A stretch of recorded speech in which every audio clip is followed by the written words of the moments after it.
Beaucoup disent que le monde fait face à des défis de sécurité sans précédent et les solutions potentielles n'ont jamais semblé aussi difficiles à trouver.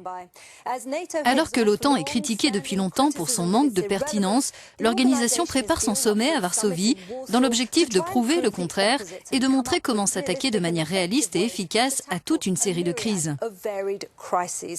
Nous sommes avec le secrétaire général de l'OTAN, Jens Stoltenberg, depuis le QG de l'Alliance à Bruxelles. Merci beaucoup pour votre présence dans The Global Conversation. Thank you so much. Quelle est la principale avancée à laquelle vous voulez aboutir lors de ce sommet de Varsovie? Le principal message à faire passer, c'est que l'OTAN est en train de s'adapter à un nouvel environnement plus exigeant en matière de sécurité, un monde plus dangereux, et c'est ce que nous faisons en renforçant nos défenses collectives en Europe, mais aussi en travaillant davantage avec des partenaires au Moyen-Orient et en Afrique du Nord pour les aider à stabiliser leur pays. S'ils sont plus stables, nous serons davantage en sécurité. Eh bien, nous verrons comment ces sujets seront traités, mais comme vous l'avez dit vous-même par le passé, pour nous tous, le contexte mondial est très incertain, ce qui a été exacerbé par la décision de la Grande-Bretagne de quitter l'Union européenne. Et avant même le référendum, vous avez dit, je cite, « Un Royaume-Uni fort dans une Europe forte, c'est bon pour le Royaume-Uni et c'est bon pour l'OTAN ». Il semble que nous n'ayons ni l'un ni l'autre. À quoi faut-il s'attendre maintenant ? La décision du Royaume-Uni de quitter l'Union européenne change évidemment les relations entre le Royaume-Uni et l'Union européenne, mais cela ne modifie pas la position du Royaume-Uni au sein de l'OTAN. Il va continuer à être un allié fort et engagé au sein de l'Alliance, et c'est quelque chose d'important parce qu'au sein des alliés européens de l'OTAN, ce pays finance environ un quart des dépenses militaires. Et donc, il est important que les Britanniques restent des alliés forts au sein de l'Alliance. Pour notre part, nous continuerons à développer notre coopération avec l'Union européenne. Ce sont les principales questions que nous aborderons lors de notre sommet à Varsovie. Justement, vous êtes en train d'élaborer un pacte OTAN-Union européenne, mais la Grande-Bretagne n'en fait plus partie. Elle pourrait être une entité séparée, on ne sait pas comment les choses vont évoluer. Et donc vous aurez face à vous, très probablement, une Union européenne faible et démunie. Or, ce n'est pas vraiment le genre de partenaire que vous souhaitez. L'Union européenne n'est pas faible. Elle continuera à être importante pour l'ensemble de l'Europe. Nous faisons face aux mêmes défis et menaces, mais ni l'Union européenne ni l'OTAN n'ont toutes les réponses, tous les outils à disposition. Mais ensemble, nous pouvons fournir une réponse très exhaustive aux défis que doit relever l'Europe aujourd'hui. L'un des autres dossiers prioritaires, évidemment, lors du sommet de Varsovie, c'est la Russie. L'OTAN a mené en Pologne ses plus grandes manœuvres en Europe centrale depuis 1989 et vous espérez envoyer 4 bataillons sur le flanc oriental de l'Alliance. Quel message tentez-vous d'adresser à la Russie? Et pensez-vous qu'elle soit forcément intimidée par cela? Le message que nous adressons, c'est que nous sommes prêts à défendre tous les alliés et qu'une attaque contre l'un des alliés signifierait une attaque contre toute l'Alliance. C'est de la dissuasion, de la défense, et il est aussi important pour la stabilité en Europe que l'OTAN continue d'être forte en matière de dissuasion et de défense. L'OTAN ne cherche pas la confrontation, on ne veut pas d'une nouvelle guerre froide, d'une nouvelle course aux armements, donc on continue d'œuvrer pour la poursuite du dialogue politique avec la Russie, pour réduire les tensions et pour établir de meilleures relations.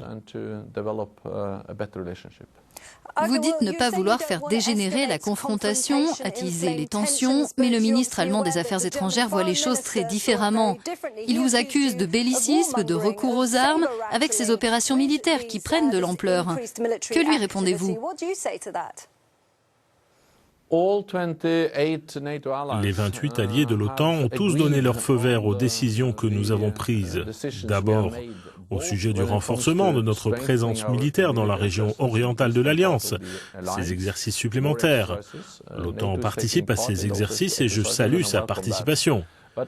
Mais les 28 alliés se sont aussi entendus sur l'importance de continuer à œuvrer pour un plus grand dialogue politique, une coopération avec la Russie.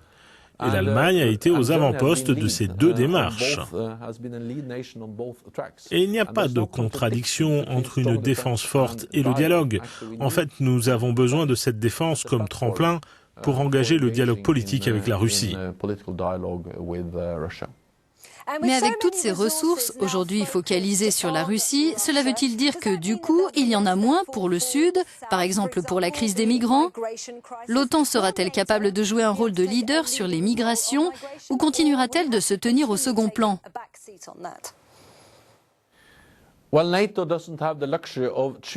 Eh bien, l'OTAN n'a pas le luxe de pouvoir choisir de faire face soit aux menaces et défis qui arrivent du Sud, soit aux défis que l'on voit affluer de l'Est.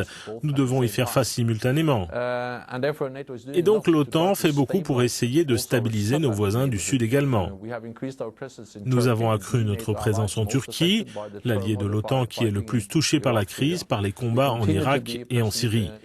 Nous continuons d'être présents en Afghanistan, la plus grande mission de notre histoire, et nous avons commencé à entraîner des officiers irakiens pour qu'ils soient en mesure de renforcer les capacités de l'Irak dans la lutte contre le terrorisme et dans la stabilisation du pays. Et tout cela, c'est important pour s'attaquer aux causes profondes de la crise des migrants et des réfugiés en Europe, aider les pays de la région à se stabiliser.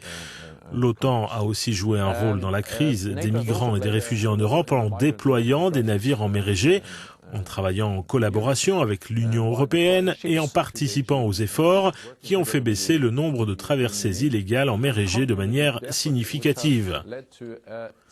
De plusieurs milliers de personnes par jour, on est passé à un chiffre proche de zéro et l'OTAN a contribué à ces efforts par sa présence en mer Égée.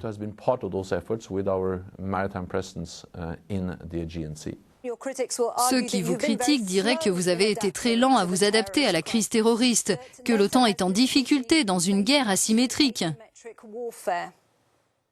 Ce que fait l'OTAN, c'est qu'elle s'attaque aux causes profondes en étant présente en Afghanistan, en formant les forces irakiennes, en étant présente en Jordanie, en Tunisie et aussi bien sûr en Turquie, qui se situe à la frontière de cette crise et de l'instabilité en Irak et en Syrie. Et puis, nous apportons aussi notre soutien à la coalition qui combat le groupe État islamique. Donc c'est en partie grâce à ces efforts militaires que l'OTAN joue un rôle clé, mais aussi grâce aux efforts civils pour lesquels l'Union européenne et d'autres assument le rôle de leader.